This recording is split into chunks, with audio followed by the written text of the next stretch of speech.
ጤና ይስጥልን ውድ አድማጮቻችን፣ ለአሁን ያዘጋጀንላችሁ አጫጭር ዜናዎች ይዘን ቀርበናል። አብራችሁን ቆዩ። ወቅታዊ ታማኝና ፈጣን መረጃዎችን ለመከታተል ቻናላችንን ታይም ሚዲያ ሰብስክራይብ፣ ሼር እና ላይክ በማድረግ ቤተሰብ ይሁን። ይህ ታይም ነው። ሰላምና ጤና ለእናንተ ይሁን የታይም ሚዲያ አድማጮች። ለዛሬው ረቡዕ መጋቢት 9 2018 ዓ.ም አላዲን በኢትዮጵያ የአብይ አህመድ ብቻዬን ልሩጥ ምርጫና የዲሞክራሲ ውድቀት በሚል ያዘጋጅንላችሁ ትንታኔ ይሆናል። ቆይታችሁ ከኛ ጋር ይሁን።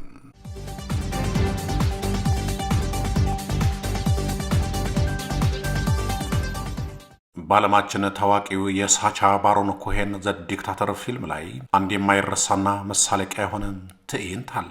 ጀነራል አላዲን በራሱ አምባገነናዊ አገዛዝ ስር ባለችው ዋዲያ በተባለች አገር ውስጥ የሩጫ ውድድር ያዘጋጃል። ውድድሩ ሲጀመር አላዲን ሽጉጡን አውጥቶ ተፎካካሪዎቹን እየደፋ እርሱ ብቻውን እየሮጠ የድል መስመሩን ሲቆርጥና ሜዳሊያውን ራሱ ለራሱ ሲያጠልቅ እናያለን። ይህ ትዕይንት ለፊልሙ ተመልካች እጅግ አስቂኝ ሊሆን ይችላል። ነገር ግን ዛሬ በኢትዮጵያ ምድር የጠቅላይ ሚኒስትር አብይ አህመድ የፖለቲካ ጉዞ በተለይም ደግሞ ወቅታዊው የምርጫ አካሄድ ከዚህ የፊልም ትዕይንት ጋር አስገራሚና አሳዛኝ ተመሳሳይነት አለው።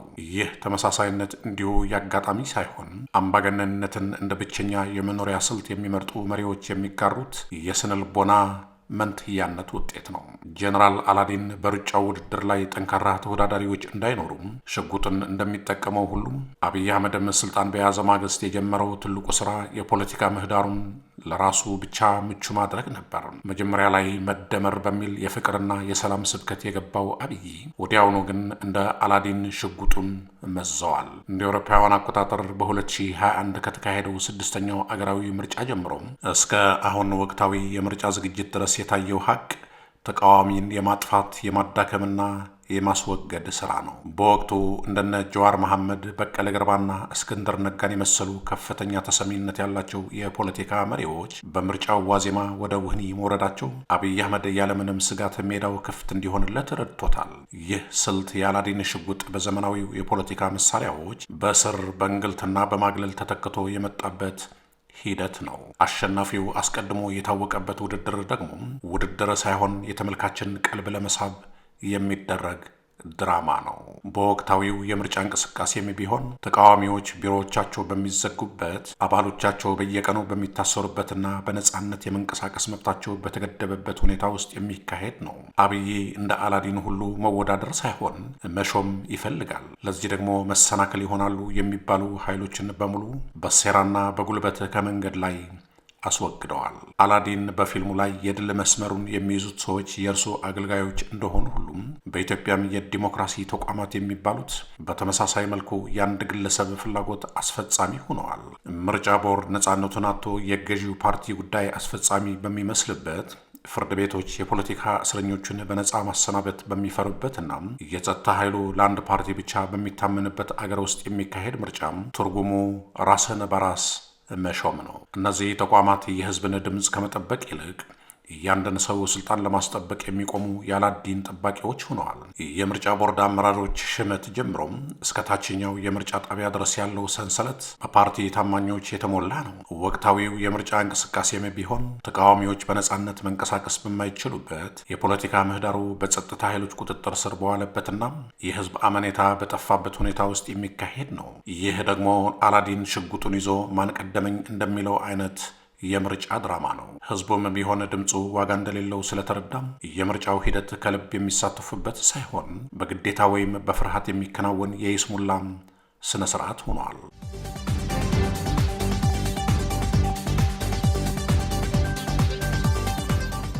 ስርዓቱ ህጋዊነትን የፈለገው ከህዝብ ሳይሆን ከወረቀት ላይ በመሆኑ ድራማው እስኪጠናቀቅ ድረስ ሁሉም ዳኞችና ታዛቢዎች የአላዲንን ትዕዛዝ ለመፈጸም ተዘጋጅተዋል። በፊልሙ ላይ አላዲን የአገሩ ህዝብ በድህነትና በረሃብ እየማቀቀም እርሱ ግን በወርቅ የተለበጡ ሐውልቶችንና ታላላቅ ቤተ መንግስቶችን ይገነባ ነበር። አብይ አህመድም በተመሳሳይ ሁኔታ ኢትዮጵያ በታሪኳ አይታው በማታውቅ የኢኮኖሚ ውድቀት፣ የዋጋ ንረትና የረሃብ አደጋ ውስጥ ባለችበት ወቅት በቢሊዮን የሚቆጠር ዶላር የሚፈጅ ቤተ መንግስትና ፓርኮችን መገንባቱ የአላዲን ስነ ልቦናም ፍጹም ነጸብራቅ ነው። ይህ የመሪነት ቅዠት ይባላል።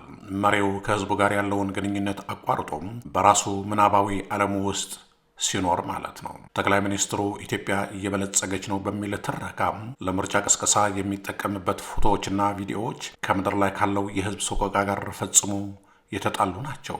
ልክ እንደ አላዲን ምናባዊ ግዛት ዋዲያም በአብይ አህመድ ንግግሮች ውስጥ ያለችው ኢትዮጵያና በገሃዱ ዓለም ያለችው ኢትዮጵያ የተለያዩ አገራት እስኪመስሉ ድረስ ተራርቀዋል። በፊልሙ ላይ አላዲን ለራሱ ክብር ሲል የሚፈጥሯቸው የውሸት ድሎች፣ በኢትዮጵያም በየቀኑ በፕሮፓጋንዳ ማሽን የሚቀርቡልን ምናባዊ ስኬቶች የምርጫውን ድራማ ለማጀብ የተፈጠሩ ናቸው።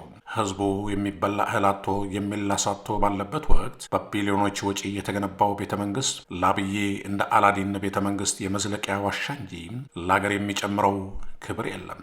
የህዝቡ ቁስል በፓርክ ምርቃት አይድንም። የህዝቡ ጥያቄ በቤተ መንግስት ግርማ አይመለስምና። አላዲን በፊልሙ ላይ የፈጠረው በይናዊ ዓለም መጨረሻው ውድቀትና በዓለም ፊት መሳለቂያ መሆን ነበር። በኢትዮጵያ ግን ይህ አካሄድ ከሳቅ ይልቅ ደም እያስገበረ ይገኛል። አብይ አህመድ ብቻውን ለመወዳደርና ለማሸነፍ የወሰደው ውሳኔ አገሪቱን ወደ 4 ዋና ዋና አደጋዎች እየወሰዳት ነው። ያለ እውነተኛ ተወዳዳሪ የሚገኝ የምርጫ ድል በአገር ውስጥም ሆነ በዓለም አቀፍ ደረጃ ተቀባይነት የለውም። መንግስት የህዝብ ውክልና እንደሌለው ሲታወቅ ስልጣኑን ለማስጠበቅ ወደ ግልጽ ወታደራዊ አምባገነንነት ይገባል። ይህ ደግሞ የመንግስትን ዕድሜ ቢያራዝምም የአገርን ህልውና ግን ያፈርሳል። አላዲን በፊልሙ ላይ ተቃዋሚዎቹን በቀላሉ እንደሚረሽነው ሁሉም በአሁኑ ወቅት በኢትዮጵያ በጦርነትና በግጭት የሰውን ህይወት ማጥፋት እንደ ተራ ነገር እየተቆጠረ ነው። በትግራይ በአማራና በኦሮሚያ ክልሎች የሚፈሰው ደም ያንድ ሰው እኔ ካልመራሁ አገር ትፍረስ ባይነትና በምርጫ ስም ስልጣንን የሙጥኝ ማለት ፍላጎት ውጤት ነው። ጦርነት የምርጫ ቅስቀሳ ሆነዋል። አገር በተቋማት ሳይሆን በአንድ ግለሰብ ፍላጎትና ስሜት ስትመራም ያ ሰው ሲሳሳት አገር አብራ ትጠፋለች። አብይ አህመድ የምርጫውን ሜዳ ለራሱ ብቻ በማድረጉ ሰላማዊ ትግልን ገድሎ የትጥቅ ትግልን ብቸኛ አማራጭ እንዲሆን አድርገዋል። የአላዲን አይነት አገዛዝ ዜጎች እርስ በርስ እንዳይተማመኑ፣ እንዲጠራጠሩና በጎሳ እንዲከፋፍሉ ያደርጋል። ይህ ደግሞ ለአምባገነኑ መሪ ከፋፍለህ ግዛ በሚለው ስሌቱ ስልጣኑን ለማቆየት ይመቸዋል። ያሁኑ የምርጫ ድባብ የአብይ አህመድን ብቻዬን ልወዳደር ባይነት ይበልጥ አግዝፎታል። ተቃዋሚዎች በሌሉበት ነፃ ሚዲያ በታፈነበትና የሲቪክ ማህበራት ሽባ በሆነበት ሁኔታ የሚደረግ ምርጫም ዓላማው ህዝብን መወከል ሳይሆን ስልጣንን ማስቀጠል ብቻ ነው። ይህም አገሪቱን ወደ አንድ ፓርቲ አምባገነንነት እየወሰዳት ይገኛል። በምርጫ ስም የሚደረገው ማጭበርበርና በጉልበት ድምፅ የመሰብሰብ ተግባር ዜጎች በዲሞክራሲያዊ ስርዓት ላይ ያላቸውን ተስፋ እንዲቆርጡ እያደረገ ነው። ይህ ወቅታዊ ምርጫ ለአገር ሰላም ከማምጣት ይልቅ ቂምና በቀልን እያረገዘ አብይ እንደ አላዲን በሜዳው ላይ ብቻውን እየሮጠ ሽጉጡን በህዝቡ ላይ ደቅኖ ሜዳሊያውን ለመቀበል እየተዘጋጀ ነው። ነገር ግን ይህ ሜዳሊያ ከደም የጸዳ አይደለም።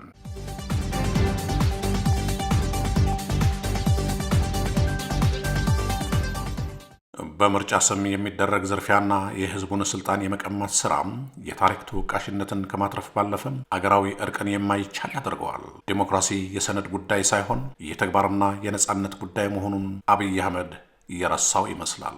ባለፉት ጥቂት ዓመታት የኢትዮጵያ ፖለቲካዊ ጉዞ ከታላቅ ተስፋ ወደ ጥልቅ መከራ የተለወጠበት ፍጥነት ለብዙዎች አስደንጋጭ ሆኗል። በአንድ ወቅት የዓለምን ትኩረት የሳበና የሰላም ተምሳሌት ተደርጎ የታጨ ጠቅላይ ሚኒስትር አብይ አህመድ አሊ ዛሬ ግን ያንን ክብር በገዛ እጁ አፈርድሜ አስገብቶታል። የለውጥ አባት የሚለው መጠሪያ ከስሞ በምትኩ በራሱ በታጠረ ሜዳ ላይ ብቻውን እየሮጠ አሸነፍኩ የሚለው በዙሪያው ካሉ አጨብጫቢዎች ውጭ የህዝብን እሮሮ መስማት የተሳነው መሪ ሆነዋል። አብይ አህመድ አሊ ይህ በጀነራል አላዲን ገጸ ባህሪ የሚመሰለው የብቻዬን ሩጫ ፖለቲካም በውድድር ስም የሚካሄድ የምርጫ ድራማ ቢሆንም ውጤቱ ግን ለአገር የሚተርፍ ትርፍ የለውም። በዲሞክራሲ ስም የሚደረግ አምባገነንነት ሁልጊዜም መጨረሻው ውድቀት ነውና ብቻውን የሚሮጥ ሰው አንደኛ መውጣቱ የሂሳብ ሰሌት እንጂ የፖለቲካ የበላይነት አይደለም። እንዲህ አይነቱ ዕድል የህዝብን አምኔታ ያላገኝም የዓለምን ትዝብት ያተረፈና የአገርን አንድነት የሚሸረሽር የታሪክ ጠባሳ ሆኖም ይቀራል።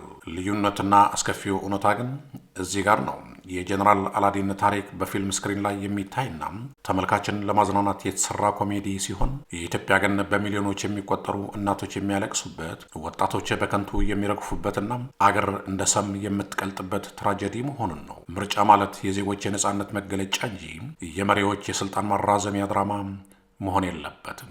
ዛሬ የኢትዮጵያ ሕዝብ የሚፈልገው በካርቶንና በወረቀት የተሞላ የምርጫ ሳጥን ሳይሆን በቁስሉ ላይ የሚፈስ የፍትህ ዘይት፣ በቤቱ የሚታይ የሰላም ጭላንጭልና ነገን በተስፋ የሚመለከትበትን እውነተኛ ዲሞክራሲ ስርዓት ነው። ከታሪክ ተወቃሽነት ለመዳንና አገርን ከጥፋት ለመታደግ የብቻዬን ሩጫ ድራማ አብቅቶ የሁሉንም ዜጎች ድምፅ የሚያስተናግድ እውነተኛ ብሔራዊ መግባባት መፍጠር ብቸኛው አማራጭ ነው። ያለበለዚያ ግን ታሪክ ዛሬ በዝምታ የሚመለከተውን መሪ ነገ በጽኑ ብዕሩ ከመውቀስ አይመለስም። ውድ አድማጮቻችን ለአሁን ያዘጋጀላችሁ አጠር ያለ ትንታኔ ይህን ይመስል ነበር። በቀጣይ እስከምንገናኝ ሰላም ብያላችሁበት። ታማኝ ወቅታዊና ፈጣን መረጃዎችን ለመከታተል ቻናላችን ታይም ሚዲያ ሰብስክራይብ፣ ሼር እና ላይክ በማድረግ ቤተሰብ ይሁኑ። ይህ ታይም ሚዲያ ነው።